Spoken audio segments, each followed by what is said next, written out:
سامعین سے گزارش ہے کہ ایلیکوینٹ ادب اور ایلیکوینٹ ادب ایکسٹراس میں جتنے بھی مشہور تاریخی ناولز اور فکشنل ناولز کمپلیٹ ہو چکے ہیں اس کا مطالعہ ہمارے پلے لسٹ سیکشن میں کریں اور زیادہ سے زیادہ شیئر کرنے کی کوشش کریں، اور ہم سے رابطہ کرنے کے لیے فیس بک اور ٹویٹر پر فالو کریں۔ جزاک اللہ۔ بسم اللہ الرحمن الرحیم۔ خراسان کا عقاب، اسلام کے نامور جنرل قتیبہ بن مسلم کی داستان جہاد، ایپیسوڈ 24۔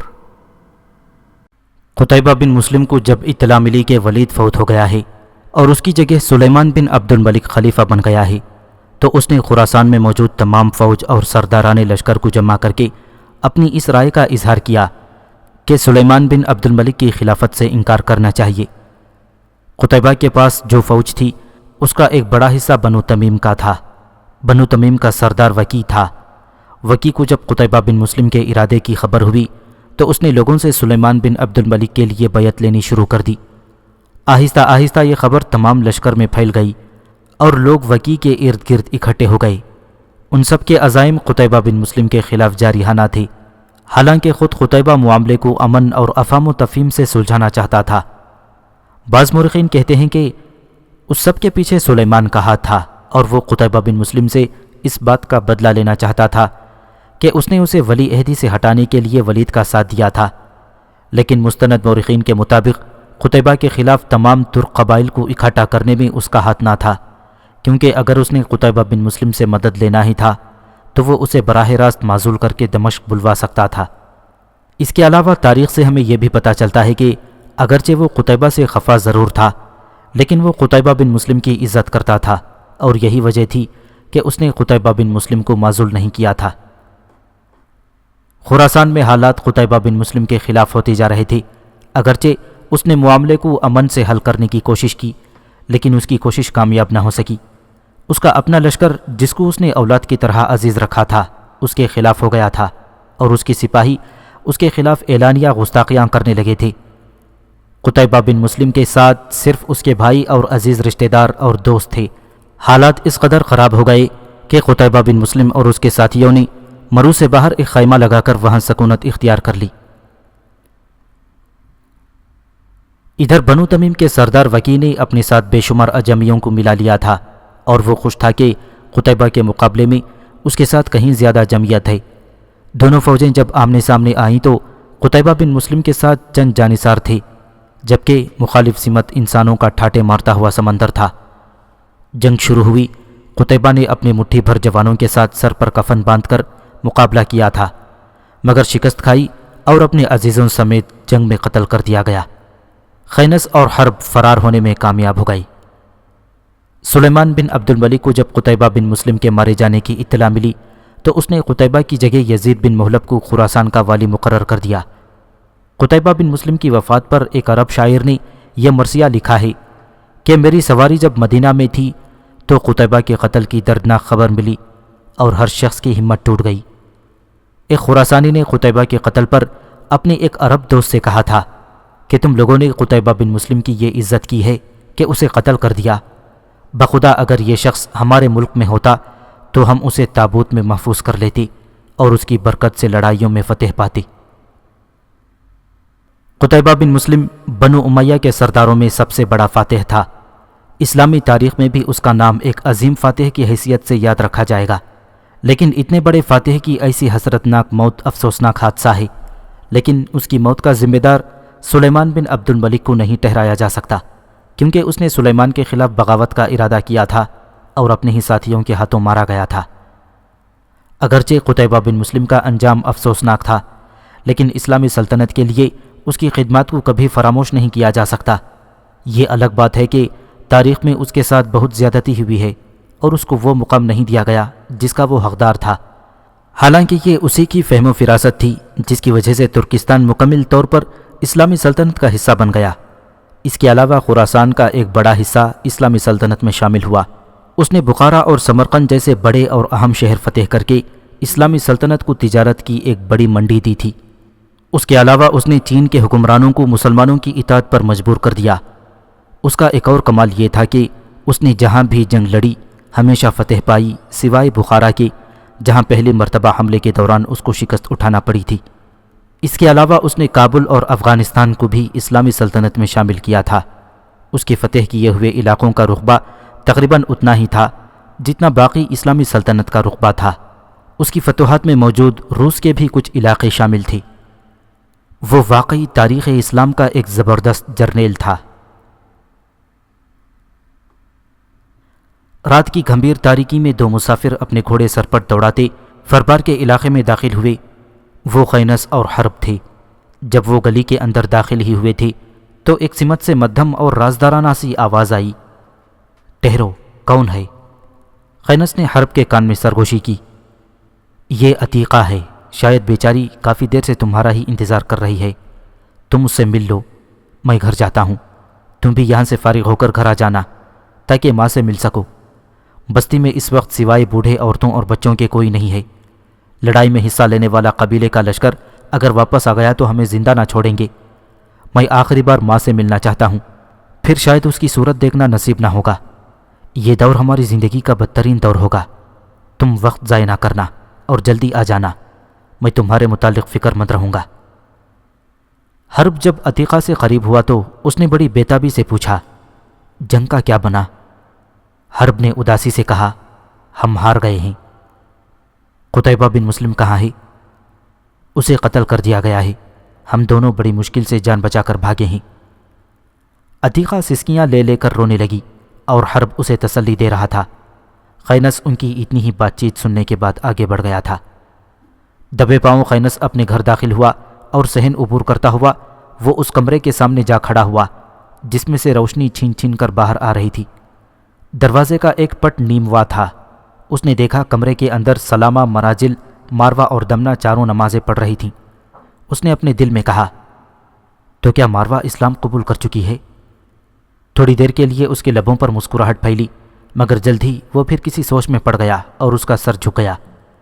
احمد گھر پر نہ تھا، شاید وہ نماز پڑھنے مسجد میں گیا ہوا تھا۔ خینس پتہ نہیں کب تک وہاں کھڑا رہا کہ اندر سے سلامہ کی آواز آئی، کون ہے باہر؟ خینس آہستہ آہستہ اندر آ گیا۔ اس کے کپڑے اور چہرہ خون آلود تھا۔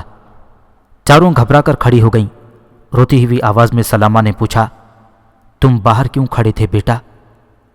جواب مختصر اور مدھم تھا، آپ نماز پڑھ رہی تھی ماں۔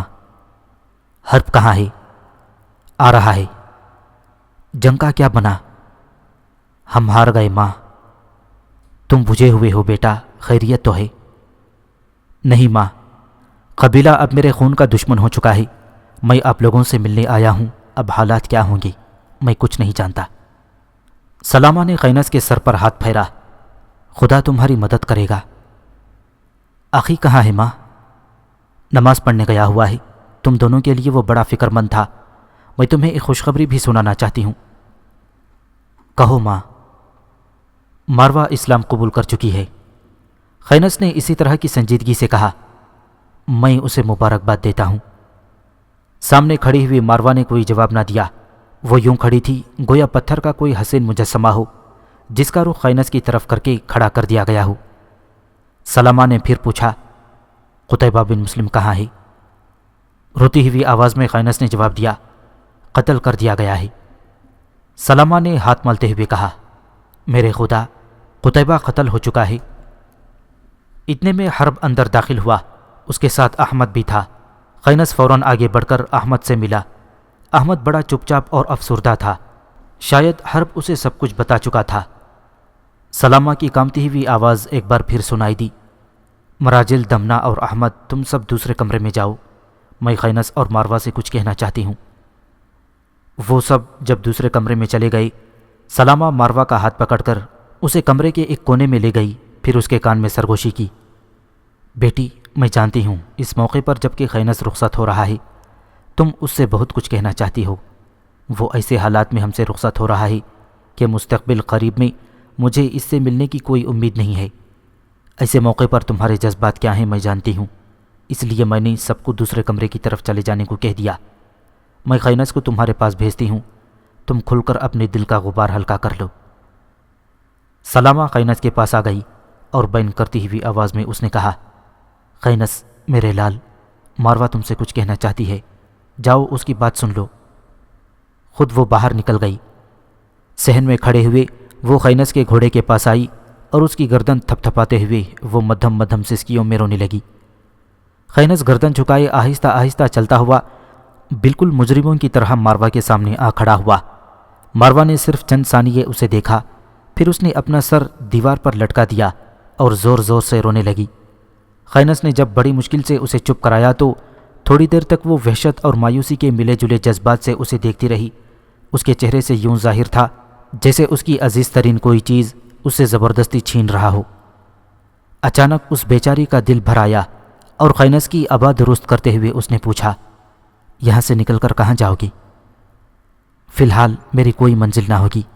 قبیلے کا سردار وکی شاید مجھے زندہ گرفتار کرنے کے لیے میرے پیچھے آدمی لگا دے۔ اس کے علاوہ خراسان کا نیا والی یزید بن مولب عنقریب یہاں پہنچنے والا ہے۔ وہ ہر اس شخص کا دشمن ہے جو قتیبہ بن مسلم کا حامی رہا ہو۔ وہ بھی یہاں پہنچنے کے بعد مجھ سے انتقام لے گا۔ ایسی صورت میں ایک جگہ جم کر میں کیسے رہ سکتا ہوں؟ ماروا نے تجویز پیش کی، تو پھر قتونہ کے پاس چلے جائیں۔ جب چاروں طرف پھیلے ہوئے خطرات کچھ کم ہو جائیں تو میں بھی تمہارے پاس چلی آؤں گی۔ خینس کی گردن جھک گئی۔ ایسا نہیں ہو سکتا، اس طرح میری وجہ سے ان کا قبیلہ بھی مصیبت میں مبتلا ہو جائے گا، اور یہ بات میں پسند نہیں کرتا۔ ماروا پھر رونے لگی۔ پھر کہاں جاؤ گی؟ کچھ عرصہ روپوشی کی زندگی بسر کروں گا، اور جب حالات سازگار ہو گئے تو لوٹ آؤں گا۔ تم فکر نہ کرو، میں کبھی کبھی تم سے ملنے ضرور آیا کروں گا۔ آؤ اب باہر چلیں، ماں انتظار کر رہی ہوگی۔ دونوں باہر آئے۔ برآمدے میں آ کر خینس نے اپنی ماں کو پکارا۔ اندھیرے میں آنسو پوچھتی ہوئی سلامہ اس کے پاس آ کھڑی ہوئی۔ ہمیں اب رخصت کرو ماں۔ سلامہ ہونٹ کاٹ کر رہ گئی۔ خینس نے آواز دی، اخی۔ حرب دوسرے کمرے سے باہر آیا۔ اس کے پیچھے پیچھے احمد دمنہ اور مراجل بھی تھے۔ چلو اخی چلیں، اس نے حرب سے کہا۔ حرب صحن کی طرف چل دیا۔ احمد کی کپ کپاتی ہوئی آواز آئی، ٹھہر جاؤ۔ احمد بھاگتا ہوا اندر گیا اور نقدی کا ایک تھیلا لے آیا، جسے وہ خینس کی طرف ہی بڑھاتے ہوئے بولا، یہ رکھ لو، افراد و تفرید کے اس دور میں تم دونوں کے کام آئے گی۔ خینس نے حرب کی طرف اشارہ کیا، آخی کو دے دیں۔ نہیں، یہ تم ہی رکھو، میں نے حرب کو سمجھا دیا ہے۔ روپوشی کے اس دور میں وہ تمہیں یہ احساس نہ ہونے دے گا کہ وہ تمہارا بڑا بھائی ہے اور تمہیں اس کی بات ماننا ہے۔ تم اس سے بہادر ہو، طاقتور اور دانش مند ہو۔ اس دور میں حرب کی حفاظت بھی میں تمہیں سونپتا ہوں۔ اب تم دونوں کوچ کر جاؤ۔ قبیلے کا لشکر واپس آ گیا تو ضرور وہ لوگ تم دونوں سے الجھ پڑیں گے۔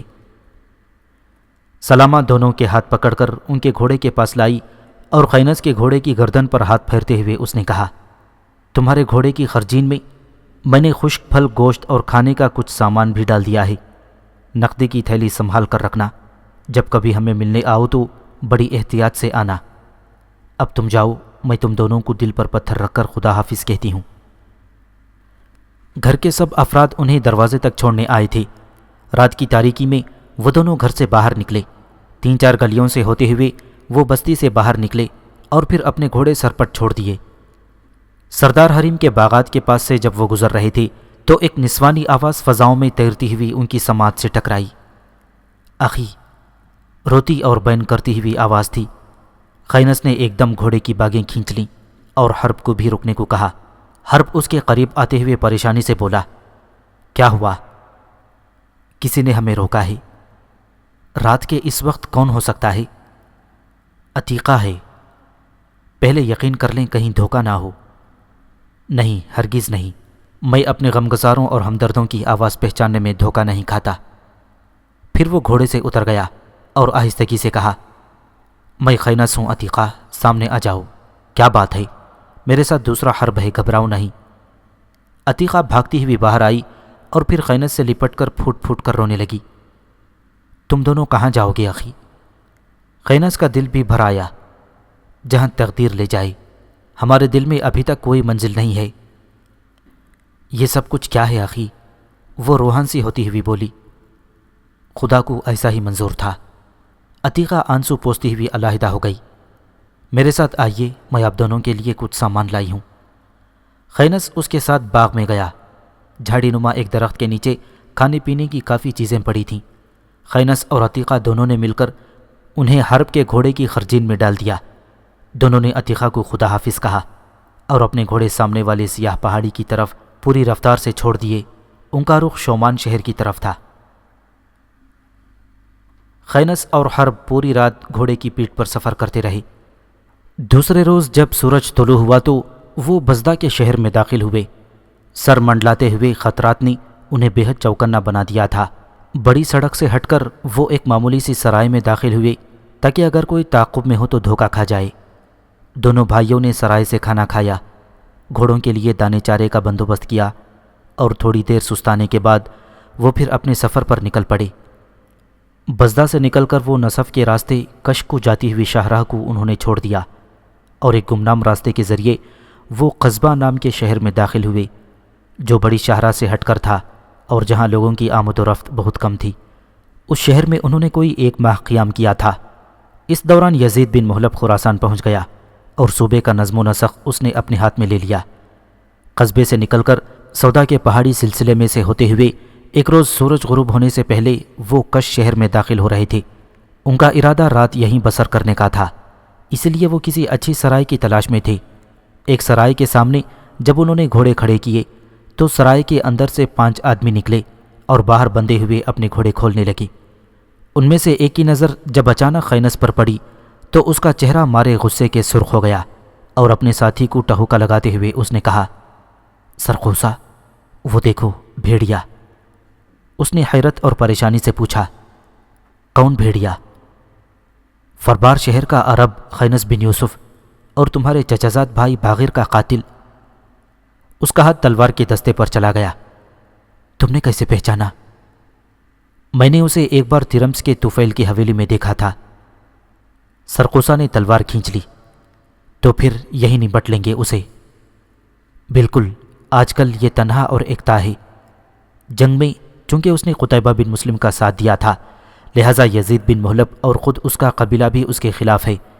یہی نہیں، یزید بن محلب کے سپاہی اسے گرفتار کرنے کے لیے اس کو تلاش کرتے پھر رہے ہیں۔ ان حالات میں یہ بالکل بے بس ہے۔ اس وقت اگر ہم اس سے ٹکرا جائیں گے تو یقیناً اسے ختم کر کے باغر کا انتقام بھی لے سکتے ہیں۔ یہ اس کے ساتھ دوسرا کون ہے؟ اس کا بڑا بھائی حرب بن یوسف، دونوں ہی مفرور ہیں۔ خینس بھی ان کی گفتگو سن چکا تھا۔ وہ نیچے اتر کر گھوڑے کے پاس ہی کھڑا ہو گیا تھا۔ حرب بھی ان 5 کو گہری نگاہ سے دیکھ رہا تھا۔ وہ 5 اب اپنی تلواریں لہراتے ہوئے ان کی طرف بڑھ رہی تھی۔ خینس ان کی ہر حرکت کا جائزہ لے رہا تھا۔ اس نے اپنی بھاری آہنی زنجیر کھول دی تھی اور اس کے بائیں ہاتھ کی گرفت اپنی ڈھال پر تھی۔ حرب بھی اپنی تلوار اور ڈھال سنبھال چکا تھا۔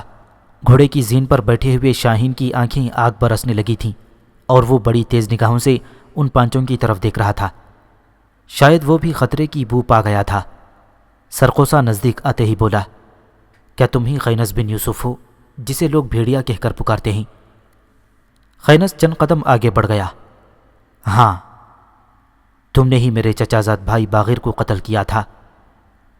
میں بزدل نہیں ہوں، اس کا اعتراف کرتا ہوں۔ تو پھر آج اس شہر سے تمہاری لاش ہی نکلے گی۔ خینس بفر گیا۔ تم بکتے ہو، ابھی میرا کام ادھورا ہے۔ میں موت کا تصور بھی نہیں کر سکتا۔ خدا کی قسم، گو میرا گھوڑا تھکا ہوا ہے اور اس کے سم زخمی ہو چکے ہیں۔ تاہم میں تمہیں اجازت دیتا ہوں کہ اتنے بدماش اور لے آؤ، میں تم سب کا وہی حشر کروں گا جو کہ باغر کا ہوا تھا۔ وہ 5 جو ہی خینس کے قریب آئے، اپنے گھوڑے کے پاس کھڑا ہوا حرب تیر کی طرح آگے لپکا اور ان پر حملہ آور ہو گیا۔ آن کی آن میں ایک آدمی کو ختم کرنے کے بعد دوسرے پر حملہ آور ہو گیا تھا۔ اسی لمحے بالکل حرب کے ساتھ ہی خینس اپنی آہنی زنجیر سے ان پر پل پڑا تھا اور دیکھتے ہی دیکھتے 3 آدمیوں کے سر اس نے تربوز کی طرح پھوڑ کر رکھ دیے تھے۔ باقی 2 حرب کی تلوار کا شکار ہو گئے۔ سرائے کا مالک سرائے کے بیرونی پھاٹک کے پاس کھڑا یہ سب کچھ دیکھ رہا تھا۔ خینس کی زنجیر سے ابھی تک خون ٹپک رہا تھا۔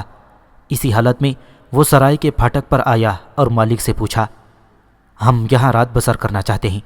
ہمارے گھوڑے تھک چکے ہیں اور ان کے سم زخمی ہیں۔ امید ہے تم انکار نہ کرو گے۔ ہم جھگڑالو لوگ نہیں ہیں۔ انہوں نے خود بغیر کسی وجہ کے ہمارا راستہ روک کر لڑائی کی طرح ڈالی تھی، سو ہم نے انہیں ایسا سبق دیا جو ان کے لیے مناسب تھا۔ سرائے کا مالک مسکرا دیا۔ تم دونوں بہادر اور شجاع جوان ہو، تمہیں سرائے میں نہ ٹھہرانا بھی ایک غداری ہے۔ خینس نے حیرت سے پوچھا، وہ کیوں؟ اس لیے کہ یہ پانچوں بدماش کل سے میری سرائے میں ٹھہرے ہوئے ہیں اور جو کچھ انہوں نے کھایا ہے اس کی قیمت بھی ادا نہیں کی۔ اب یہ مجھے لمبے چوڑے کھانے کا حکم دے کر تھوڑی دیر کے لیے کہیں باہر جا رہے تھے، شاید کوئی لوٹ مار کے لیے، کیونکہ یہ ڈکیت ہیں۔ خینس حرب کے ساتھ سرائے میں داخل ہو گیا۔ میں تمہارا مشکور ہوں۔ ایک اور بات سنو۔ ہاں کہو۔ ان کے 3 ساتھی اور بھی ہیں، وہ کل کے کہیں باہر گئے ہوئے ہیں، آج وہ بھی لوٹ کر آئیں گے، اس لیے تم ذرا محتاط رہنا۔ تم اندر چل کر بیٹھو، میں ملازم سے کہہ کر تمہارے گھوڑے طویلے میں پہنچاتا ہوں تاکہ ان کی خوراک کا بندوبست کرے، اور پھر مجھے یہ لاشیں بھی ٹھکانے لگانی ہیں۔ اگر یہ اس طرح یہاں پڑی رہیں تو میری سرائے بند ہو جانے کا اندیشہ ہے۔ اس وقت جب کہ رات 2 گھڑیاں بیت چکی تھیں، ایک آرام دہ کمرے میں حرب سو رہا تھا، مگر اس کے ساتھ والے بستر میں خینس ابھی تک جاگ رہا تھا۔ وہ بستر میں لیٹا ہوا تھا، اس کی آنکھیں چھت پر لگی ہوئی تھیں، اس کا شاہین پلنگ کے پائے پر بیٹھا تھا اور آہنی زنجیر اسی کے پائے سے لٹک رہی تھی۔ کافی دیر تک وہ اسی طرح لیٹا رہا، حتیٰ کہ سرائے کا بیرونی دروازہ کھلنے کی آواز آئی۔ وہ شاید اسی وقت کا انتظار کر رہا تھا۔ فوراً پلنگ سے اترا اور اپنے کمرے سے باہر آ کر کھڑا ہو گیا۔ اس کا شاہین اور آہنی زنجیر اس کے پاس تھے۔ دروازہ کھلنے پر 3 سوار اندر داخل ہوئے۔ ان میں سے ایک نے بڑی غصیلی آواز میں پوچھا، کیا وہ ابھی تک اس سرائے میں ٹھہرا ہوا ہے؟ اس نے ہمارے ساتھیوں کو ختم کیا ہے۔ سرائے کے مالک نے کوئی جواب نہ دیا، اس کی گردن جھکی ہوئی تھی اور وہ خاموش تھا۔ نوارد پھر گرجا، سچ سچ بتاؤ ورنہ میں تمہاری گردن اڑا دوں گا۔ اس سے قبل کہ سرائے کا مالک کوئی جواب دیتا، رات کے گھپ اندھیرے میں خینس کا وہی غیر مانوس قہقہہ بلند ہوا جس کی بازگشت سرائے کی پوری عمارت میں گونجی، اور ساتھ ہی اس کی آواز بلند ہوئی، میں یہی ہوں اور تمہارا ہی منتظر ہوں۔ نوارد نے پوچھا، کون ہو تم؟ وہی جسے تم لوگ بھیڑیا کہہ کر پکارتے ہو۔ کسی نے کوئی جواب نہ دیا۔ خینس پھر بولا، میں تمہیں بھاگنے نہیں دوں گا۔ خینس نے ان تینوں کی طرف اشارہ کیا۔ تھوڑی دیر تک تاریک فضا میں شاہین کے پروں کی پھڑپھڑاہٹ سنائی دی، پھر ان تینوں پر جھپٹ پڑا۔ تھوڑی دیر تک فضا میں چیخ و پکار اور آہوزاری بلند ہوتی رہی، پھر سکوت چھا گیا، گہرا اور محیب سکوت۔ وہ تینوں ختم ہو چکے تھے۔ سرائے کا مالک ابھی تک حیران و پریشان کھڑا تھا۔ شاہین اپنا کام کر کے واپس آ چکا تھا۔ اپنے کمرے میں واپس جانے کے لیے خینس جب واپس مڑا تو حرب اس کے پیچھے کھڑا ہوا تھا۔ اس کے ہاتھ میں ننگی تلوار اور ڈھال تھی اور وہ مسکرا رہا تھا۔ خینس نے مڑتے ہی کہا، تم جاگ گئے اخی؟ حرب اور کھل کر ہنس دیا، میں سویا ہی کب تھا، میں نے تو ویسے ہی آنکھیں بند کر رکھی تھیں، یہ کیسے ہو سکتا ہے کہ تم جاگ رہے ہو اور میں سو جاؤں؟ دونوں بھائی اپنے کمرے میں آ کر بیٹھے ہی تھے کہ دروازے پر کسی نے دستک دی۔ دونوں نے سوالیہ نگاہوں سے ایک دوسرے کو دیکھا، پھر وہ دونوں ہی اٹھ کر کھڑے ہو گئے۔ خینس کے ہاتھ میں خون آلود زنجیر اور ڈھال تھی اور حرب بھی تلوار اور ڈھال سے مسلح تھا۔ عین دروازے کے سامنے خینس جا کھڑا ہوا، ڈھال اپنے سامنے کر لی اور وہ زنجیر کا وار کرنے کے لیے پوری طرح تیار کھڑا تھا۔ ایک طرف کھڑے ہو کر حرب نے دروازہ کھولا تو سامنے سرائے کا مالک مخارق کھڑا تھا۔ دونوں بھائی ایک دوسرے کی طرف دیکھتے ہوئے مسکرا رہے تھے۔ خینس نے مخارق سے پوچھا، ہم سے کوئی کام ہے؟ مخارق اندر آ گیا، میں تم سے بہت کچھ کہنا چاہتا ہوں، میں تمہارا مشکور ہوں کہ تم دوسری بار میرے کام آئے ہو، اگر تم دخل اندازی نہ کرتے تو یہ یقیناً میرا خاتمہ کر دیتے۔ خینس مسکرا دیا، یہ کوئی بڑا کام نہیں، اور پھر تم بھی تو انہیں ہمارا پتہ نہ دے رہے تھے۔ یہ میرا اصول ہے، جو شخص میری سرائے میں قیام کرتا ہے اس کی حفاظت میں اپنا فرض سمجھتا ہوں۔ اب تم آرام کرو، تمہارے کمرے کے گرد میں اپنے آدمی کھڑے کر دیتا ہوں جو تمہاری حفاظت کریں گے۔ اس کی کوئی ضرورت نہیں ہے، ہم اپنی حفاظت کے طریقوں سے آگاہ ہیں، خینس نے کہا۔ مخارق واپس چلا گیا۔ خینس اور حرب اپنے بستروں میں گھس گئے۔ دوسرے روز صبح سویرے ہی وہ کنشت سے کوچ کر گئے۔ سورج غروب ہونے کے قریب تھا۔ فضا دھندلی ہوتی جا رہی تھی، چھوٹی چھوٹی پہاڑیوں کے ساتھ ساتھ دھواں ہی دھواں پھیلتا جا رہا تھا۔ خینس اور حرب دریائے زنیل کا چوبی پل عبور کرنے کے بعد شومان شہر میں داخل ہو رہے تھے۔ شہر جب سے مسلمانوں کی علمبرداری میں آیا تھا اس میں کافی تبدیلیاں رونما ہو گئی تھیں۔ شہر کے وسط میں جہاں کبھی ایک بڑا آتش کدہ تھا وہاں اب ایک شاندار مسجد تھی جس کے مینار میلوں دور تک دکھائی دے رہے تھے۔ دونوں نوتس کے گھر کے پاس آئے مگر وہاں تالا پڑا ہوا تھا۔ وہ کچھ پریشان سے ہو گئے۔ انہوں نے اپنے چہرے ڈھانپ رکھے تھے تاکہ کوئی جان پہچان کا آدمی نہ مل جائے۔ وہ کچھ دیر وہاں کھڑے رہے۔ اتنے میں مسجد کی طرف سے پرسکوت آواز بلند ہوئی، اللہ اکبر، اللہ اکبر۔ اذان ہو رہی تھی۔ وہ دونوں مسجد کی طرف لپکے۔ اپنے گھوڑے انہوں نے مسجد کے باہر باندھ دیے اور وضو کر کے خدا کے حضور سر بسجود ہو گئے۔ شومان شہر جہاں ایک نمازی نہ تھا آج وہاں مسجد نمازیوں سے کھچا کھچ بھری ہوئی تھی۔ نماز کے بعد انہوں نے دیکھا کہ نوتس اگلی صف میں نماز ادا کر رہا تھا۔ جب سارے نمازی چلے گئے تو نوتس نفل ادا کرنے لگا۔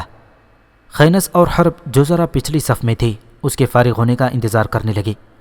مسجد میں اب ان تین کے علاوہ اور کوئی نہ تھا۔ نفل ادا کرنے کے بعد نوتس کافی دیر تک سر جھکائے حمد و ثنا کرتا رہا۔ پھر اس نے دعا کے لیے آسمان کی طرف ہاتھ اٹھائے اور نہایت رقت آمیز لہجے میں کہنے لگا، اے آسمان اور زمین کے مالک، اے دو جہاں کے خالق، تیرا شکر ہے کہ تو نے مجھے اسلام کی روشنی سے روشناس کیا۔ تیرے اور تیرے رسول صلی اللہ علیہ وسلم کے بعد میں اس ہستی کا بھی شکر گزار ہوں جس نے بھیک مانگنے سے میری گلو خلاصی کی اور اسلام قبول کرنے میں مجھے رغبت دلائی، جس کا نام خینس بن یوسف ہے۔ رب جلیل وہ جہاں کہیں بھی ہو زندہ اور خوش ہو، اس نے قوم پرستی اور تیری رضا کی خاطر ہی قتیبہ بن مسلم کا ساتھ دیا تھا۔ آج حالات اس کے خلاف ہیں۔ میرے مالک تو اس پر اپنا سایہ رکھنا۔ اس پر آشوب دور میں جبکہ وہ جگہ جگہ سر چھپاتا پھر رہا ہوگا، میں تیرے حضور اس کی سلامتی کے لیے التجا کرتا ہوں۔ نوتس دعا مانگ رہا تھا اور اس کے پیچھے خینس کا سر جھکا ہوا تھا اور اس کی پلکوں سے آنسو اس کی ابا کو بھگو رہے تھے۔ حرب پر بھی رقت طاری تھی۔ نوتس دعا ختم کر کے اٹھ کھڑا ہوا۔ خینس ابھی تک اسی حالت میں بیٹھا ہوا تھا۔ اس کے پاس سے گزرتے ہوئے نوتس ٹھٹکا، چند لمحے غور سے خینس کی طرف دیکھا، پھر شاید اطمینان کے لیے اس کی نگاہیں حرب پر جم گئیں۔ اس کے چہرے کا رنگ تبدیل ہو گیا تھا اور خوشی سے ڈوبی ہوئی اس کی آواز بلند ہوئی، خینس۔ خینس نے سر اوپر اٹھایا اور عجیب طرح سے نوتس کی طرف دیکھنے لگا۔ نوتس نے جھک کر اس کا ہاتھ تھام لیا۔ کب آئے ہو خینس؟ خینس کھڑا ہو گیا اور نوتس سے لپٹ گیا۔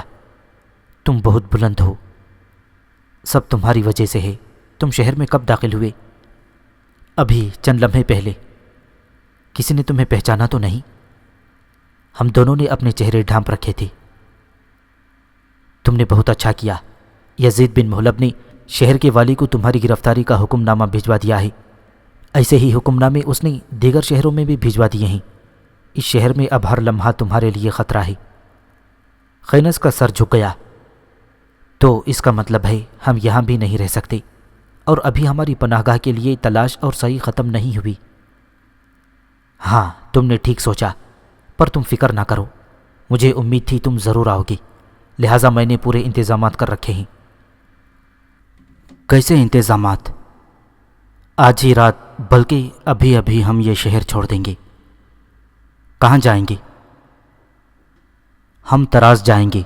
سمرقند کے ساتھ ہی یہ ایک گمنام قصبہ ہے اور کوئی امید بھی نہیں کر سکتا کہ تم اس قصبے میں رہائش پذیر ہو سکتے ہو۔ وہاں میرا ایک دوست ہے، اس کے پاس ایک فالتو مکان بھی ہے، اس میں ہم رہیں گے۔ اس کے پاس بے شمار بھیڑ بکریاں، اونٹ اور گھوڑے ہیں۔ دن کے وقت ہم اس کا ریوڑ چرایا کریں گے اور رات کو اس مکان میں ٹہرا کریں گے۔ اس پورا شوب دور میں ہمیں ایسا کرنا ہی پڑے گا۔ حرب بھی بول پڑا، نوتس ٹھیک کہتا ہے، یہاں ہمارے لیے واقعی خطرہ ہے۔ ہم تراز میں ہی رہیں گے اور وہاں بھی کبھی خطرہ پیدا ہو گیا تو ہم وہاں سے بھی شمال کی طرف نکل جائیں گے۔ ویسے بھی ترک سردار ارتبون کا کارواں اسی راستے پر سفر کرتا ہے۔ اگر زیادہ خطرہ ہوا تو ہم ترکوں کا بھیس بدل کر اس کے قبیلے میں داخل ہو جائیں گے۔ وہاں ہم زیادہ محفوظ رہیں گے، کیونکہ اتنے بڑے قبیلے میں 2 آدمیوں کو چھپا لینا سردار ارتبون کے لیے کوئی اتنا بڑا مشکل کام نہ ہوگا۔ خینس کھڑا ہو گیا۔ اگر تم دونوں کا بھی یہی ارادہ ہے تو چلو، جہاں بھی تم دونوں کہو گے میں تمہارے ساتھ جانے کے لیے تیار ہوں۔ مسجد سے باہر نکل کر نوتس نے اپنے جوتے پہنتے ہوئے کہا، تم دونوں شہر کے جنوبی دروازے کے باہر میرا انتظار کرو، میرے پاس کافی اثاثہ ہے، میں سب کچھ لے کر تمہیں وہیں آ کر ملوں گا۔ خینس نے اٹھ کر نوتس کا بازو پکڑ لیا۔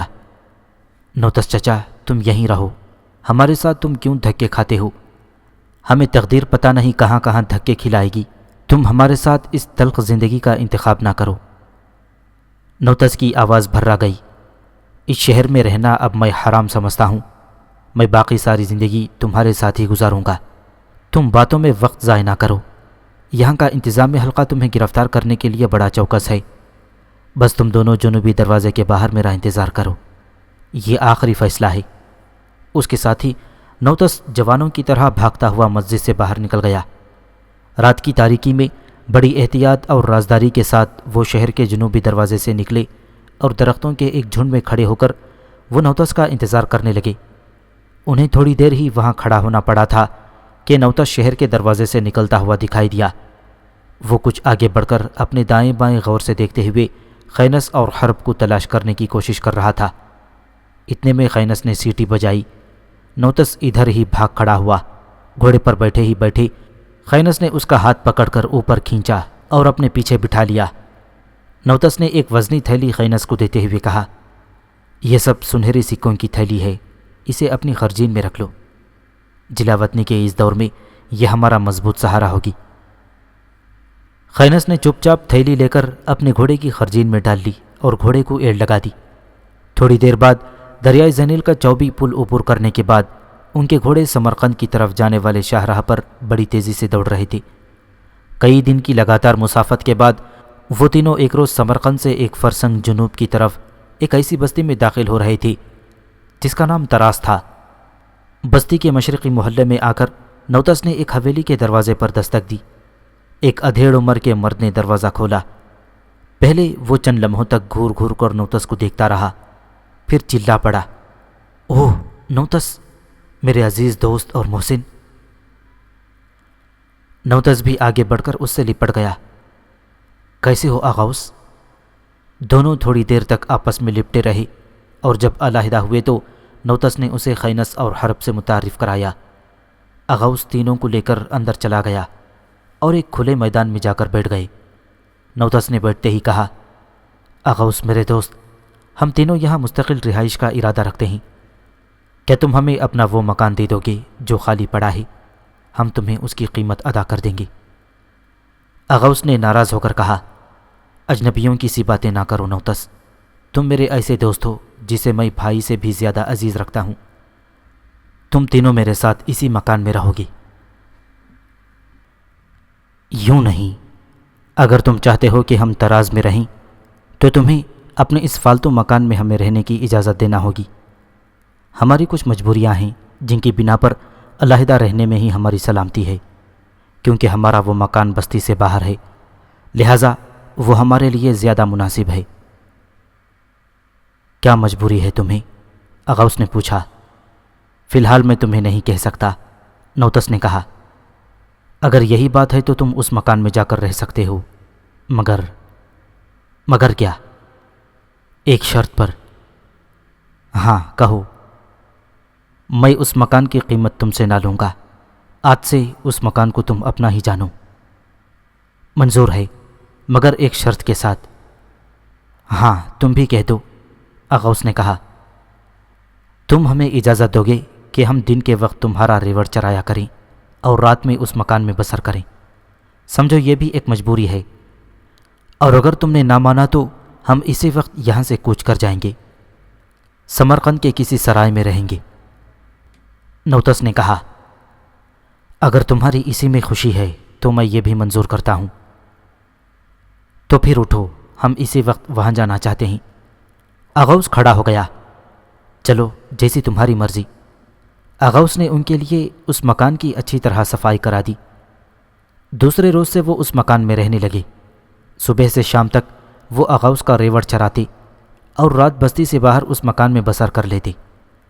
آغاؤس نے انہیں ایک لونڈی اور غلام مہیا کر دیے تھے جو ان کے کھانے کا انتظام کرتے، اور یوں نوتس کے ساتھ خینس اور حرب بھی سمرقند کی نواح میں گمنام سے زندگی بسر کرنے لگے۔ ماروا، سلامہ، دمنہ اور مراجل صحن میں بیٹھی کھانا کھا رہی تھیں اور باتیں بھی کر رہی تھیں۔ موضوع خینس اور حرب تھے اور سب ان کی سلامتی کے لیے دعا کر رہے تھے۔ ماروا ان سب میں پیش تھی۔ خینس کے متعلق وہ سخت فکر مند تھی۔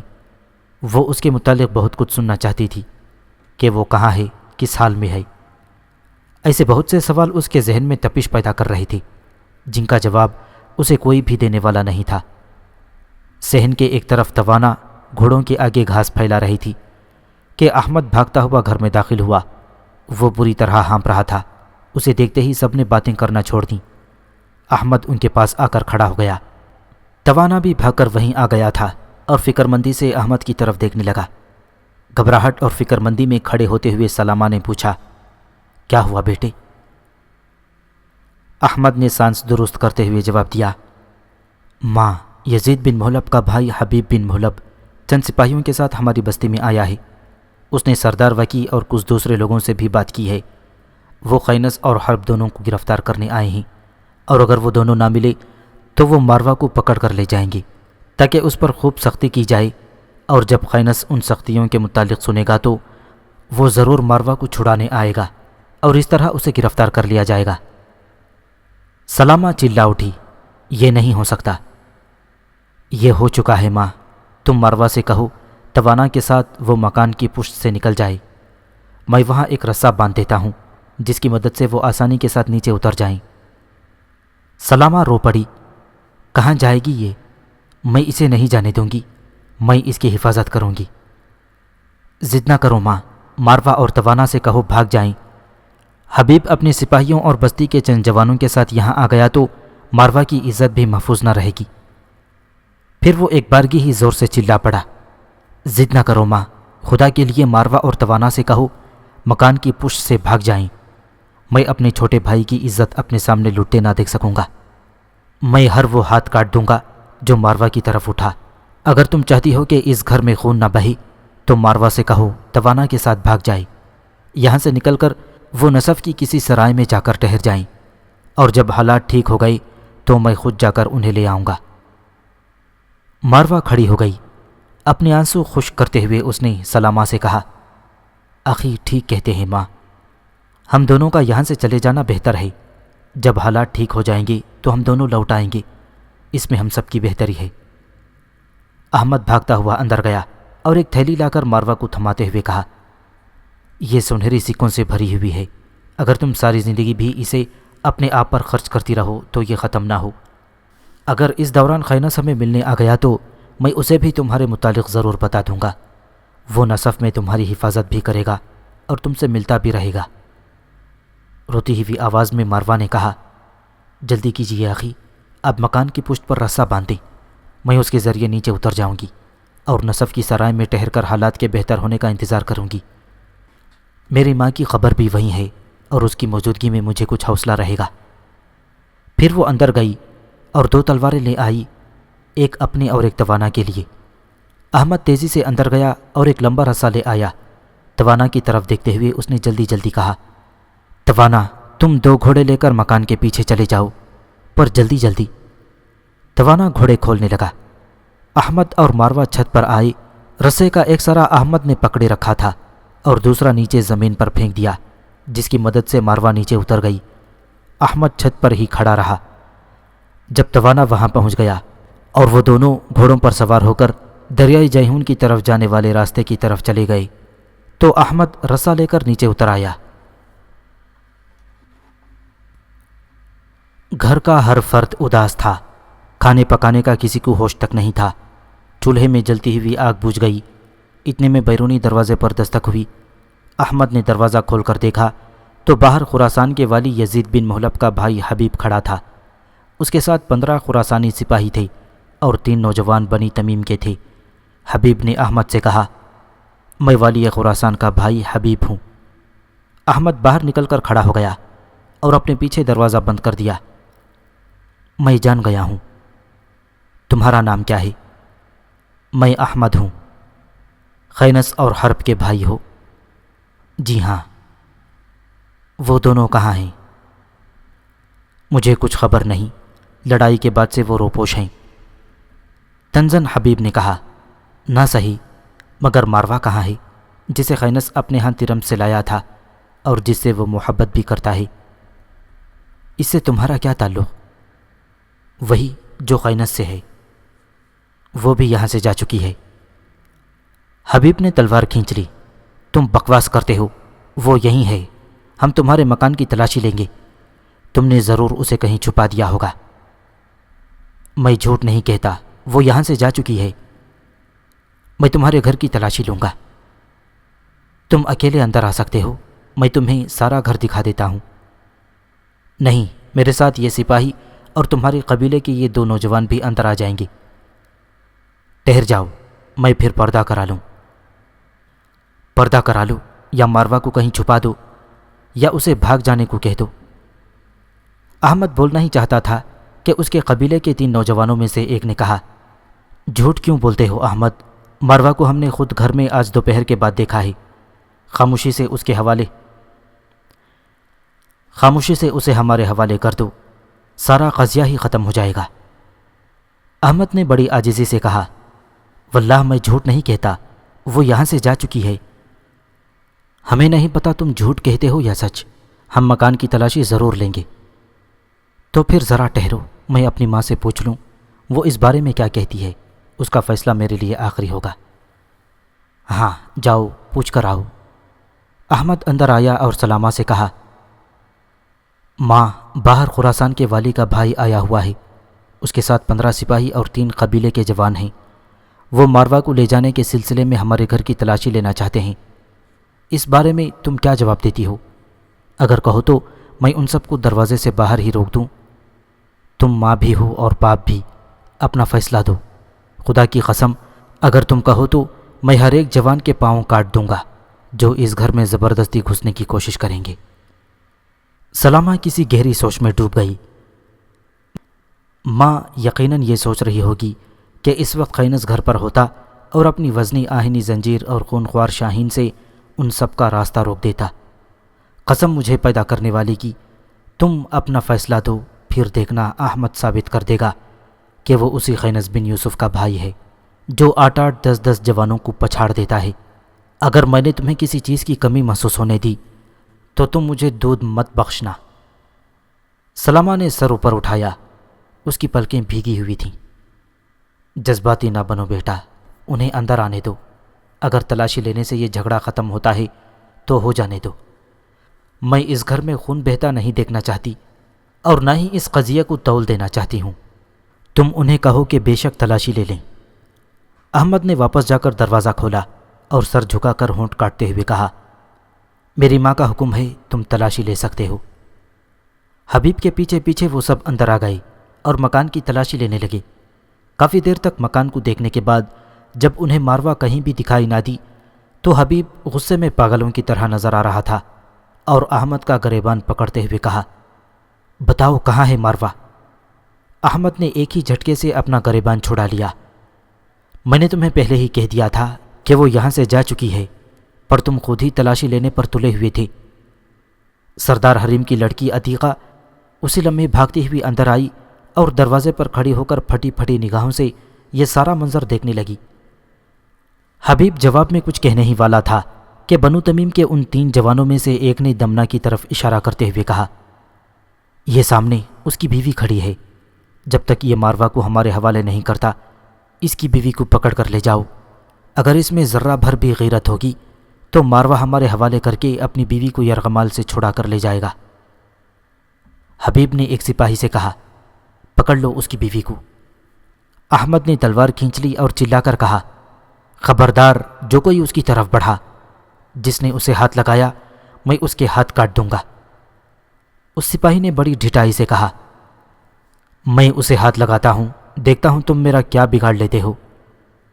وہ سپاہی آگے بڑھ کر دمنہ کو ہاتھ لگانا ہی چاہتا تھا کہ احمد بجلی کے کوندے کی طرح آگے بڑھا اور تلوار کے ایک ہی وار سے سپاہی کے دونوں ہاتھ کاٹ دیے۔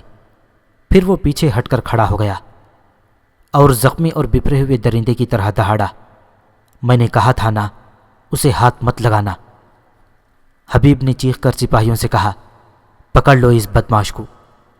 سپاہی ابھی تلواریں ہی کھینچ رہے تھے کہ احمد پھر حملہ آور ہوا اور 2 سپاہیوں کو ڈھیر کر کے پیچھے ہٹ گیا۔ سلامہ بھاگتی ہوئی اندر آ گئی اور 3 تلواریں لے آئی۔ ایک ایک تلوار اس نے دمنہ اور مراجل کو تھما دی اور ایک تلوار خود سنبھالتے ہوئے اس نے کہا، اگر مرنا ہی ہے تو اپنے گھر کے صحن میں عزت کی موت مر جاؤ۔ سپاہی بپھرے ہوئے احمد کی طرف بڑھ رہے تھے کہ اتنے میں سلامہ، مراجل اور دمنہ نے ان پر حملہ کر دیا۔ ان تینوں نے مل کر 2 سپاہی ختم کر دیے، لہٰذا کچھ سپاہی پلٹے اور ان تینوں پر حملہ آور ہونے لگے۔ سپاہیوں کے مقابلے میں احمد نے اپنی جان پوری طرح لگا دی تھی، مگر سپاہیوں کی تعداد زیادہ تھی اور اس کی قسمت ہار چکی تھی، لہٰذا وہ قتل ہو گیا اور اس کی لاش سے بہنے والا خون گھر کے کچے صحن کو تر کرنے لگا۔ سلامہ، مراجل اور دمنہ بھی بڑی بے جگری سے لڑ رہی تھیں، مگر اتنے سپاہیوں کے سامنے ان کی کوئی پیش نہ گئی اور وہ بھی ایک ایک کر کے قتل ہو گئیں۔ ایک سپاہی نے سلامہ کے پیٹ میں اپنی تلوار گھونپ دی۔ وہ جب زمین پر پڑی مر رہی تھی تو اس نے صحن کی خون آلود مٹی کو اپنی مٹھی میں بھرتے ہوئے بڑی بے بسی اور حسرت سے کہا، خینس، میرے بچے، میرے لال، تم کہاں ہو؟ کاش تم یہاں ہوتے اور اپنی ماں کی حسرت زدہ موت کا نظارہ کر سکتے۔ تم جہاں کہیں بھی ہو، میری آنکھوں کے نور، خوش اور سلامت رہو۔ اس کے ساتھ ہی اس نے اپنا آخری سانس لیا اور اس فانی دنیا سے کوچ کر گئی۔ حبیب اپنے ساتھیوں کے ساتھ باہر نکل گیا اور گلی میں آ کر سپاہیوں سے کہا، 2 مل کر چاروں طرف پھیل جاؤ، اگر وہ یہاں سے جا ہی چکی ہے تو کہیں نزدیک ہی ہوگی، اسے ہر حالت میں زندہ گرفتار کرنا ہے۔ سپاہی ادھر ادھر بھاگنے لگے، حبیب بھی چلا گیا۔ بستی کے تینوں جوان بھی اس کے ساتھ تھے۔ عتیقہ بھاگتے ہوئے آگے بڑھی اور سلامہ کی خون آلود لاش سے لپٹ کر اور پھوٹ پھوٹ کر رونے لگی تھی۔